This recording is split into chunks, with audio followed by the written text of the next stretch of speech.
Maple Finance CEO Sidney Powell on building the DeFi-Bond bridge. Powell, a speaker at Consensus 2025, sat down with CoinDesk to chat about his work on the blockchain capital platform, its expansion in Asia and Latin America, focus on Bitcoin yield products, and more.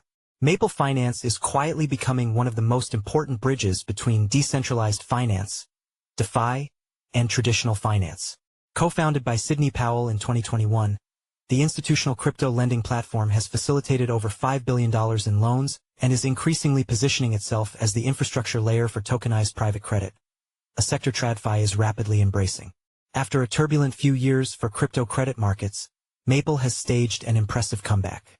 In 2024, its total value locked surged over 580%, driven by new products like SyrupUSDC, a permissionless yield offering blocked to US users but aimed at global DeFi protocols. Its TVL that year went from around $44 million to over $300 million. Sidney Powell is a speaker at the Consensus 2025 Open Money Summit on May 14.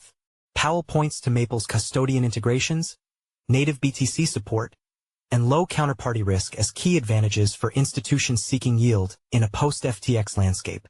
At the same time, Maple has aligned its governance and incentives around a single token, Syrup, migrating away from the older NPL model. With no equity holders behind the scenes, Powell argues that Syrup is the only capital structure needed, a design that sidesteps the misaligned incentives that have plagued other token projects.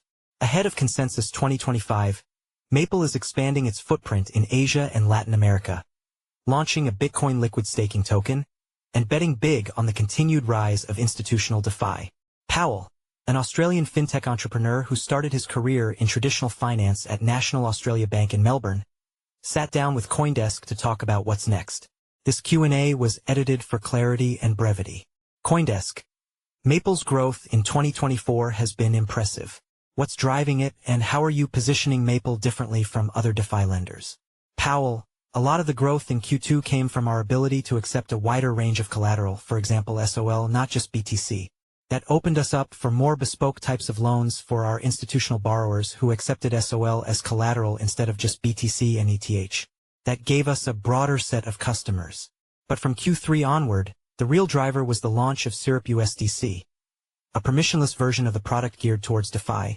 Though blocked in the US, it offers the same yield from institutional loans under the hood. We also formed partnerships with Pendle, Morpho, and Sky. Having that DeFi access point, the ability for protocols to integrate us, was a really good source of growth. The other thing is, borrowers like our product.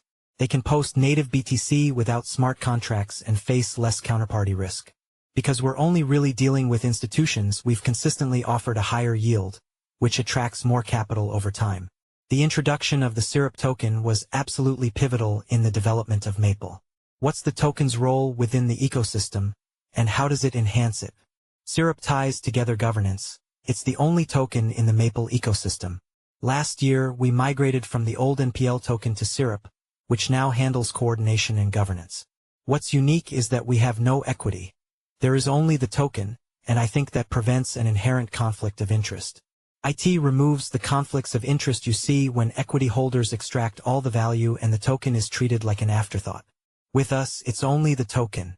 About 90% of it is already circulating, and it's been around for over 4 years. All of the interests are aligned. It's only the token, and there's no equity to connect the ecosystem. That long-term alignment of interests helps keep the ecosystem connected. Earlier this year, and more recently, volatility has been extreme. In early February, Maple published a post where it said it managed to endure one of the largest liquidation events with 0 liquidations on its protocol. What lessons did you get from this experience? And how did you achieve this? First off, these events always seem to happen on Sunday nights. February was no different, as weren't August and April of last year. But what saved us is underwriting. All of our clients consistently post collateral and have done so over all of the periods of volatility we've had. Over the past 18 months, we've only had one partial liquidation, which shows the importance of underwriting clients to make sure they can always post more collateral. That highlights how careful we are with loan-to-value ratios and the kinds of collateral we accept. If we accept something very illiquid, in times of volatility there's more risk to us, our lenders and capital providers. After every volatility event, we do a postmortem to refine our process.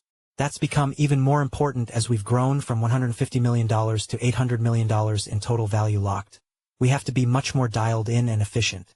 Maple is expanding to the Asia-Pacific and Latin America regions. What opportunities and challenges do you foresee in these markets? In Asia, everything runs on relationships, so we hired a BD person in Hong Kong to help build that up. We have yield from lending against Bitcoin, and we have a Bitcoin yield product, which I think is going to be very important in cracking Asia.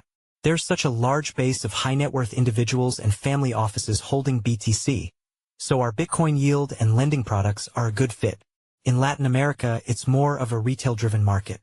SyrupUSDC penetration matters more there. Apps like Lemon bring in customer deposits and use DeFi on the back end. Our retail-facing products and partnerships will be key to cracking that region. There's also a big penetration of Bitcoin there, so BTC yield products will also be really good. As we look forward to consensus, what key themes and developments do you see in the DeFi world in the near future? And how is Maple positioning itself to deal with them?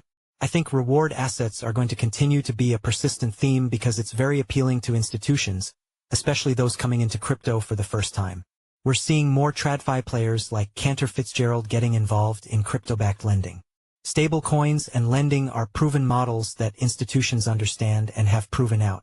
They are going to continue to draw the attention of institutions who are perhaps professional asset managers, and their first steps into the space will be a key thing. Bitcoin is often their entry point. First they buy it, then they want to borrow against it or generate yield. That's why we're focused on Bitcoin DeFi and launching a Bitcoin liquid staking token. It'll let people use BTC as collateral that actually earns yield, something that's been missing until now. Francisco is a reporter for CoinDesk with a passion for cryptocurrencies and personal finance. Before joining CoinDesk, he worked at major financial and crypto publications. He owns Bitcoin, Ether, Solana, and PXG above CoinDesk's $1,000 disclosure threshold.